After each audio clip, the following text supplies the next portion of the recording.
কেনেকৈ বুজাও মই কেনেকৈ বুজাও বুকুৰে মৰমবোৰ কেনেকৈ বুজাও কেনেকৈ বুজাও মই কেনেকৈ বুজাও বুকুৰে মৰমবোৰ কেনেকৈ বুজাও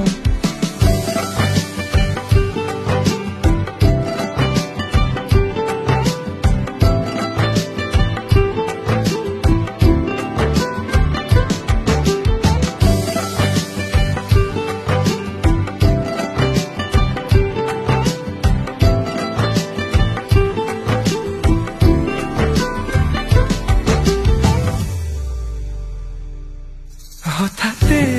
কিনো হয় উশাহো যাই ৰৈ ভয়ো লাগিছে জানা কব